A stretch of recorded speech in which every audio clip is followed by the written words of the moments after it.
everyone, welcome to Tactim. Today in this video I'm gonna show you how to create a WhatsApp poll in group chats. Before starting the video, please subscribe to Tactim. So let's get started. For this, you have to open your WhatsApp and open your group. Now you have to click here. Now you can see the option of poll.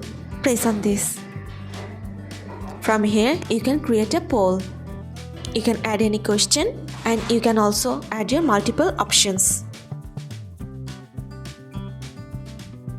Now press on send option.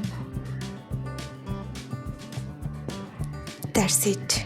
So this is how to create a WhatsApp poll in group chats. So guys, that's it. You can do this. I think this video is very helpful to you. If it was, then give a thumbs up and hit the subscribe button. And thanks for watching.